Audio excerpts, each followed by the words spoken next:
Break के बाद एक बार फिर से आपका इस्तकबाल करते हैं। एलजी मनोज सिन्हा ने कहा कि बिहार और यूपी जैसी बड़ी रियासतें सड़क राब्तों और बिजली सप्लाई के मामलों में जम्मू कश्मीर से काफी बेहतर हैं। श्रीनगर में आज एक कॉन्फ्रेंस से खिताब करते हुए मनोज सिन्हा ने कहा कि जम्मू कश्मीर माजी में मरकजी स्कीमों से फवायद हासिल करने में नाकाम रहा, इसी वजह से आज ये सूरत हाल देखने को मिलती है। एलजी का ताहम कहना था कि अब तमाम चीजें सही समत में गामजन हैं। और पिछले साल का बजट था 5 लाख करोड़ का। अब वहां गांव नहीं बचे हैं जहां सड़क बनानी, ऐसे गांव नहीं है जहां बिजली पहुंचानी है। लेकिन एक सभ्य समाज की जो न्यूनतम आवश्यकताएं हैं, 6 गुना 7 गुना बजट होने के बावजूद अभी तक हम उस लक्ष्य को नहीं प्राप्त कर सके। मुझे लगता है कि मैं इसके लिए किसी को दोष नहीं देता हूं। हम उस दिशा में ऐसा कार्यक्रम बना रहे हैं कि आने वाले 2.5-3 वर्षों में एक गांव न बचे जहां सड़क न हो अच्छी, जहां बिजली न हो, जिसके घर में पानी न हो। ये काम हमें 2.5 साल में करना है। उधर नेशनल कॉन्फ्रेंस के सदर फारूक अब्दुल्ला ने कहा कि कांग्रेस कमजोर हो चुकी है। उनके मुताबिक वो ये बात काफी ईमानदारी से कह रहे हैं। फारूक अब्दुल्ला का कहना है कि अगर कांग्रेस वाले मुल्क को बचाना चाहते हैं तो इन्हें इकट्ठा होना होगा और मजबूती से खड़ा होना पड़ेगा। इन्हें लोगों को दरपेश मुश्किलात की देखभाल करनी होगी और घर बैठे ये सब नहीं होगा। फारूक अब्दुल्ला जम्मू में मुनक्किदा तकरीब में शरीक थे। इस दौरान जद्दोजहद आज़ादी के शोहदा को खराज क़िदत पेश किया गया।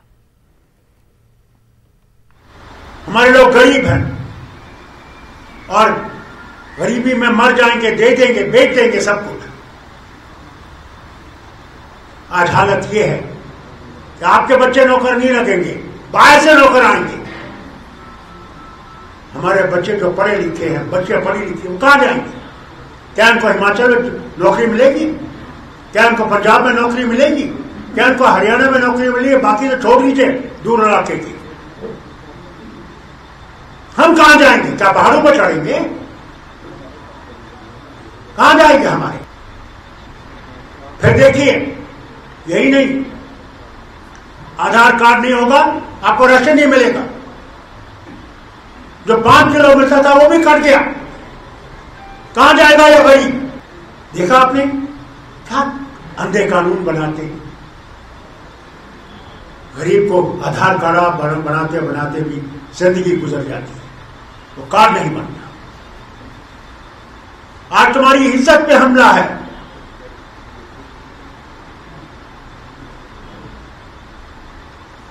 उस इज्जत को बचाने की कोशिश करो। मुझे उम्मीद है इसे कांग्रेस को फिर से जिंदा होना पड़ेगा और लोगों की मुश्किलात को देखना पड़ेगा। घर में बैठ के नहीं हो सकता। क्या थालियां बजाने से ये कोरोना वायरस चली गई है? वो क्षमा जला रहे हम बैठे थे, उससे कोरोना वायरस गई और बढ़ गई।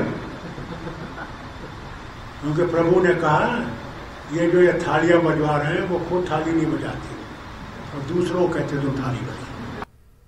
आज जम्मू के शहीद भगत सिंह चौक में लोगों ने भगत सिंह, राजगुरु और सुखदेव जी का श्रद्धांजलि दिवस मनाया। इस मौके पर बीजेपी के नायब सदर यदुवीर सिद्धि ने कहा कि आज हम अपने शोहदा को याद कर रहे हैं जिनकी कुर्बानियों पर हम सबको फख्र है। जिस तरह भगत सिंह ने अंग्रेज हुकूमत को जड़ों से हिला दिया और फांसी के फंदे को चूमा, साथ ही पूरे मुल्क में नई तवानाई और ताकत भरी। आज भगत सिंह जी, सुखदेव जी और राजगुरु जी की श्रद्धांजलि दिवस है। आज इस अवसर पर हम इस महान योद्धा, महान क्रांतिकारी को यहाँ पर हम लोग फूलों के साथ श्रद्धांजलि देने आए हैं।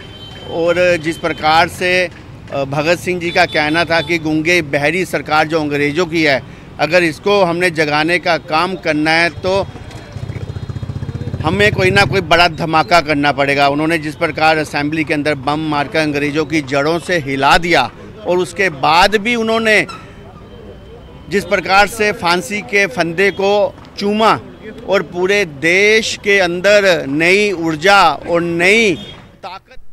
पीडीपी जम्मू ऑफिस में एक प्रेस कॉन्फ्रेंस मुनक्किद हुई। पार्टी लीडर्स फिरदौस टाक ने कहा कि वो महबूबा मुफ्ती की तरफ से ये कहना चाहते हैं कि मरकज इसलिए ईडी की जांच चला रहा है ताकि इलाके में सिस्टम को लेकर जो सियासत चल रही है उसे ठंडा किया जा सके। फिरदौस टाक के मुताबिक महबूबा मुफ्ती को जानबूझकर सताया जा रहा है। हालांकि ईडी अपने श्रीनगर ऑफिस में भी उनसे पूछताछ कर सकती है। इस दौरान उन्होंने खुर्शीद आलम के बयान पर भी रद्द-ए-अमल का इजहार किया। उन्होंने कहा कि उनकी पार्टी कोई गैर आईनी मुतालबा नहीं कर रही है।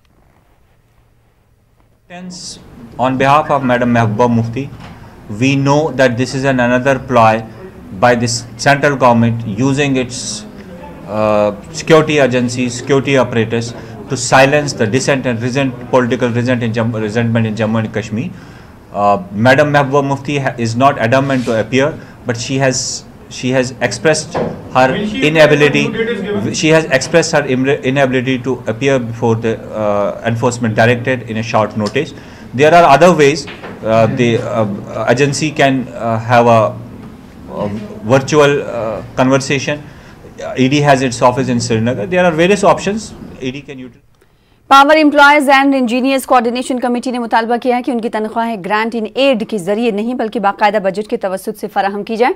कमेटी के कन्वीनर सचिन जम्मू में मीडिया से बातचीत कर रहे थे। उन्होंने कहा कि तरीक़ेकार में तब्दीली की वजह से मुलाजमीन को वक्त पर तनख्वाहें नहीं मिल रही हैं। हमारा भी पावर डेवलपमेंट डिपार्टमेंट है, we are on deputation these corporations, और 30,000 मुलाजमों की सैलरी आप ग्रांट इन एड के थ्रू दे, वो एक कोई प्रोसीजरल सही तरीका नहीं है। आपको जो है पेसिस के थ्रू सैलरी देनी चाहिए। हमारे डेली वेजेस 2018 से अनबंडलिंग की वजह से डीपीसीज होने के बावजूद रेगुलाइज नहीं किए जा रहे हैं। मैं उनके लिए भी जीएडी से दरख्वास्त करना चाहता हूँ, एडमिनिस्ट्रेटिव डिपार्टमेंट से दरख्वास्त करना चाहता हूँ कि उनकी फैमिलीज़ का समझे, उनके लिए क्या कसूर है, क्या डिपार्टमेंट अनबंडल किया गया, लेकिन हमारे राइट्स जो प्रोटेक्ट किए गए थे वो आज क्यों नहीं प्रोटेक्ट दिख रहे हैं। कौमी यकजहती का पैगाम आम करने के लिए झीले डल के 4 चिनारे इलाके में तिरंगा लहराया गया। श्रीनगर के कॉरपोरेटर्स के ग्रुप ने वसी और ऊंचा कौमी परचम लहराया। इस तकरीब में हिस्सा लिया। कॉरपोरेटर्स ने झीले डल में रैली निकालकर झील को साफ सुथरा रखने पर जोर दिया। इस प्रोग्राम में दीगर रियासतों के लोगों को यह पैगाम दिया गया कि कश्मीर एक पुरसकून और पुरअमन जगह है और कश्मीरी काफी मेहमान नवाज और मेहरबान लोग होते हैं।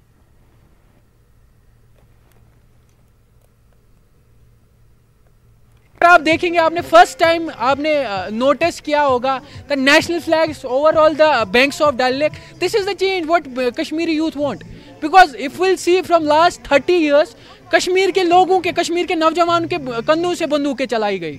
कश्मीर के नौजवानों को अपनी पॉलिटिकल, अपनी सियासी रोटियां सेकने के लिए यूज किया गया। Now this is a change basically. हम लोग पुश्ते ही नहीं, सियासतदान नहीं है। We are the basically ambassadors of change, we believe on change. Budgam railway station के एडमिनिस्ट्रेटिव ब्लॉक में कायम एक्सचेंज सेक्शन में आग की वारदात पेश आई। आतिशज़दगी की वजह से एक्सचेंज में रखा सामान जलकर राख हो गया है। फायर एंड इमरजेंसी सर्विस अमले ने बरवक्त कार्रवाई की, ताहम आग ने एक्सचेंज को तबाह कर दिया। एक्सचेंज के जलने से बडगाम रेलवे स्टेशन का दिगर स्टेशनों से राब्ता फिलहाल मुनक़ते हो गया है। 4:22 पर हमें कंट्रोल रूम में इतला मिली कि रेलवे स्टेशन में जो ये एक्सचेंज है फिरोजपुर तक कवर करता है, इसमें आग लगे and we rushed on spot and we left no any stone unturned in order to control the fire and we control the fire within a short span of time. News 18 Urdu नजरअंदाज किए जा चुके समाजी और इंसानी मसाइल को उजागर करके लोगों की आवाज़ बनने के लिए हमेशा पुरज़्म रहता है।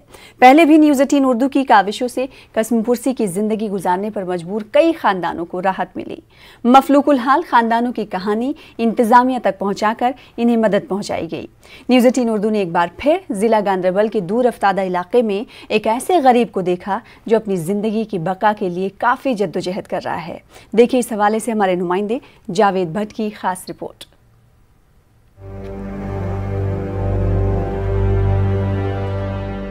हुसैन खटाना के ये 2 नाबालिग बच्चे अब उनका सहारा बने हुए हैं।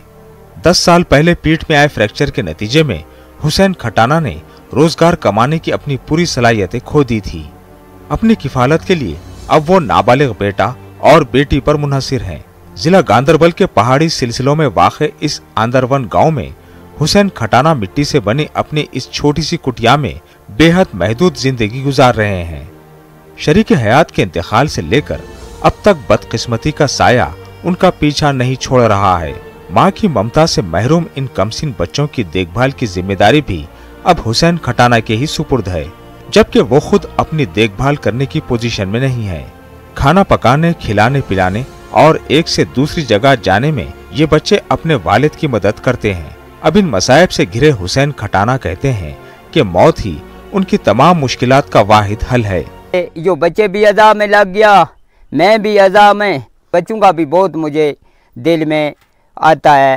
रात भी जब दर्द पड़ जाता है मुझे, मैं बैठ जाता, मैं इन बच्चों के लिए सोचता, ए अल्लाह मैं तो एक रस्सा हो गया मेरा, मगर बच्चों क्या करेंगे, ये दर दर पर फिरेंगे, इनको कोई खाना भी नहीं देगा, ना इनको कोई रास्ते पर चलने देगा। मैं क्या बोलूँगा, कोई सारा मुझे कुछ भी नहीं है। गांव वाले जो अपने पड़ोसी हैं उनने बहुत किया मेरे साथ, आज उनके पास भी कुछ नहीं, वो मेरे पास क्या, मेरे को क्या देंगे जब है ही नहीं उनके लिए भी। अगरचे हुसैन खटाना के पड़ोसी और गांव के लोग अक्सर और बेशतर उन्हें थोड़ी बहुत माली मदद फराहम करते हैं, लेकिन वो उनकी दवाई के लिए भी नाकाफी होती है। माशी तौर पर पसमानदा गांव के लोग हुसैन खटाना की मदद का ये सिलसिला जारी नहीं रख सकते। पड़ोसी चाहते हैं कि जिला इंतजामिया और NGOs खटाना की मदद के लिए आगे आएं। इसकी ये प्रॉब्लम है कि ये काम मजदूरी मेहनत कुछ कर नहीं सकते हैं। यहाँ पर एरियाज जो भी है हमारे इलाके के लोग बिल्कुल निहायत गरीब हैं। अब थोड़ा बहुत हम बिल्कुल करते हैं, कभी माह रमज़ान के महीने में, कभी ईद के दिन में, कभी करार जुम्मा के दिन में, इसके लिए थोड़ा बहुत कुछ पैसा ताकि इसका घर चले। तो इतना कुछ करने के बाद भी कभी कभी रात को ये बिल्कुल भूखे इसके बच्चे और ये सो जाता है। तो मैं यही आम लोगों से, जो भी मेरी ये बात सुनेगा, मेरी उनसे रिक्वेस्ट है, इसके साथ कुछ 100, 200, 400, 500 रुपया इसके अकाउंट में मदद की जाए ताकि ये अपनी ज़िंदगी के दिन कुछ बसर कर सके। मरकजी हुकूमत ऐसे लोगों की मदद के लिए मुख्तलिफ स्कीमें चला रही है। ऐसे नादार परेशान हाल लोगों की तिब्बी इमदाद के लिए गोल्डन कार्ड स्कीम चलाई जा रही है। खटाना जैसे बेघर लोगों की बाज़ाबातकारी के लिए हुकूमत अच्छी पॉलिसियां रखती है, लेकिन खटाना जैसे केस इस बात के गमाज है कि फलाही स्कीमें सिर्फ कागजात पर ही रह जाती हैं। दरअसल होना तो ये चाहिए कि इंतजामिया ऐसे लोगों तक पहुंचकर उन्हें उनका हक फराहम करे। हुसैन खटाना हर गोशे से मदद के हकदार हैं। अगर कोई उनकी मदद करना चाहता है तो दिए गए बैंक अकाउंट नंबर को नोट कर सकता है। जाती तौर पर पूरी तस्दीक करके लोग खटाना को अतियात फराहम कर सकते हैं। न्यूज़ 18 उर्दू के लिए गांदरबल से जावेद भट्ट की रिपोर्ट। फिलहाल इसी के साथ रुकेंगे एक और ब्रेक के लिए, कुछ और खबरों के साथ जल्द लौटेंगे।